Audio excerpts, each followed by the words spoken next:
So with this particular video on for loops, I'm going to show you how to loop through or iterate through a list. And one of the most common ways of accessing lists is through loops. So we're going to type for, actually I'm going to show you this first, sorry. What I'm currently doing is printing names, index item 1, which is going to be Sue, isn't it? Because we've got Bob as 0, Sue as 1, Ravi as 2, and Julia as 3. If I change that to, for example, to 3, run, there we go. If I typed 4 in there, I'd get index out of range. List index out of range, because 4 doesn't exist. So that's why that error would occur, because you've tried to access an item that's not in the list. So names 3 would be Julia. But if I wanted to print each of them, I'd have to put in 0. And I'd have to do the next line again. Hang on.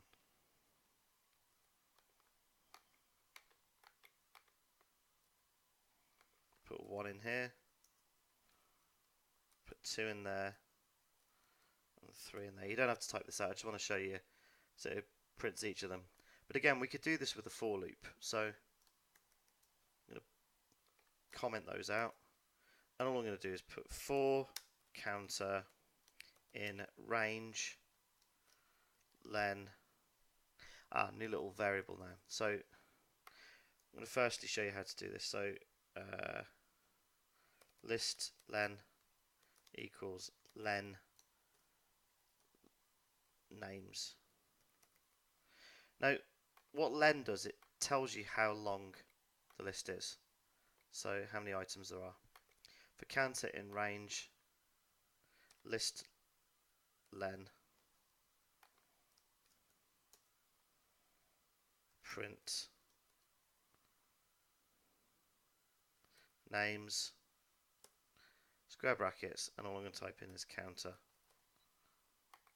So counter's the number, right? In a certain range, we're going to type names, so which item in the list, and then see we've got 1, 2, and 3.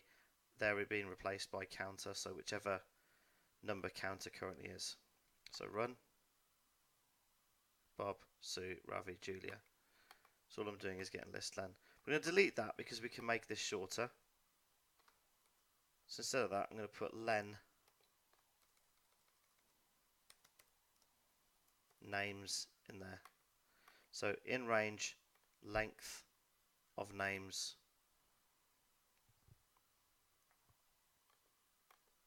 So however long that list is, that's how many times we're going to loop for. Counter will start as 0 by default unless we type 1 in here with a comma, but I'm going to leave it as 0. So item 0, item 1, item 2, item 3. There are 4 items in the list, so obviously it won't ever do item 4. It will do for 4 items 0, 1, 2, and 3. And that's how we loop through items in a list. Okay, but I want to find out if a particular person's name begins with a certain letter. So I'm going to delete that. What I'm going to do instead is I'm going to type if names counter, so whichever particular part of the list matches the counter number at the moment. If names counter 0, it's the first letter of that particular name, equals R, print names counter, comma, begins with an R. So what I'll do now, it'll only show Ravi. Ravi begins with an R. Because if names counter, so it'll loop through each of them.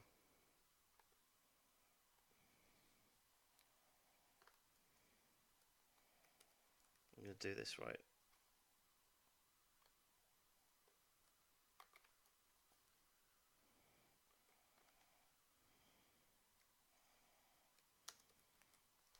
Does not begin with an R. So if and else. Bob does not begin with an R. Sue does not begin with an R. Ravi does begin with an R. But if you only want to pick out the ones you need, you can just delete the else. So we just end up with Ravi and the others don't get printed. But that's just a simple way of showing how that works. So names counter is the number in the for loop. Just to make this more straightforward to you, I'm going to print counter currently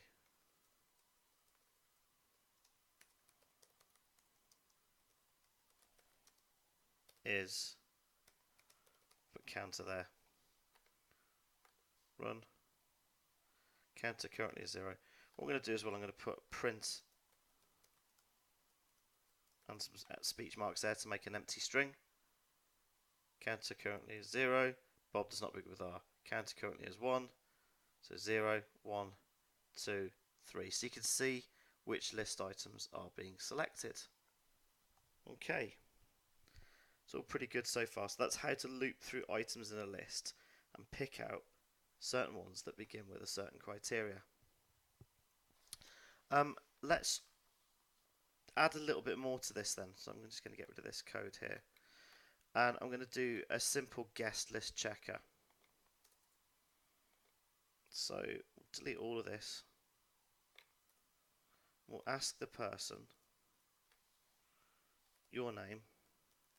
So it's a variable equals input.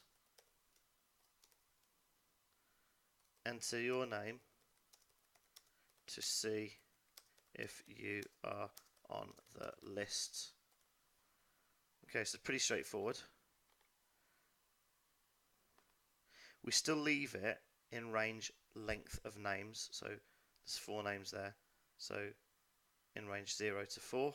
Obviously we never include 4, so it's 0, 1, 2 and 3, so that's what happens with range in Python. I'm going to check if your name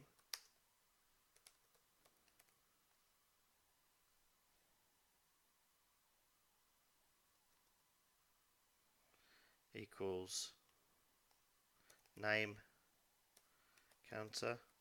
I'll put a single equals there by accident. That was silly, wasn't it? So if your name equals name counter,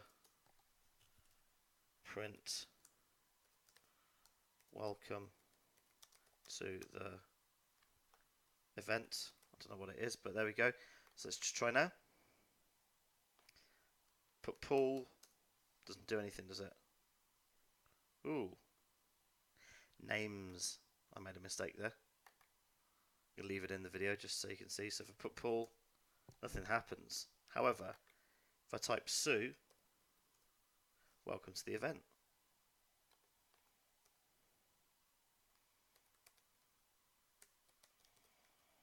Names counter, which will still be Sue.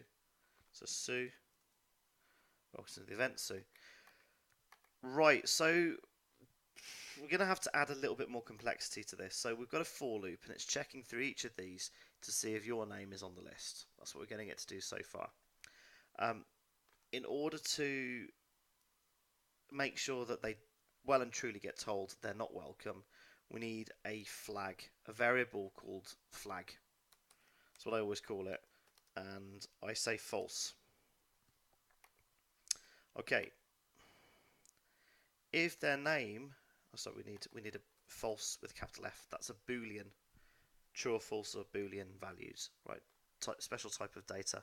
So flag equals false.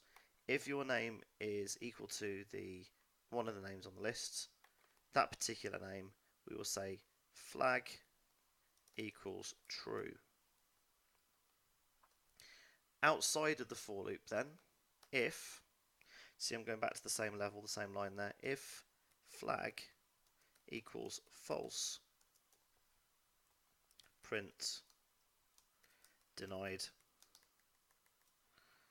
Right, we'll try that now. So if I write Paul, denied. If I write Ravi, welcome to the event, Ravi. If I write Mr. Meehan, denied. So that's how you would do that. A bit of validation there. Validating is checking something is valid. So we've got a simple input statement, which you've been playing around with quite a bit, hopefully. A flag variable, a list what we're doing is we're looping through the length of that list. Counter is changing. It starts off as 0. It's 1, 2, 3, and then we never actually do it for 4. 4 is the terminal. And in each of those loops, we're checking if your name, which you've entered there, is equal to whatever index of that list counter happens to be. So if it's 0, we check. If it's not, we don't do anything. Back again. If it's Sue, then we do that. A flag will be set to true, so that statement never gets executed if flag is true. But if it loops through each item on the list and there's no match to your name, then at the very end, once the loop is broken, we get a separate selection statement, a separate if statement, and it will print denied. So it's a very simple piece of computer programming. Mary, denied. Julia, welcome to the event, Julia. So that is how we loop through a list, and also how we check if an item entered happens to be on the list. It's a bit of a double whammy there for you.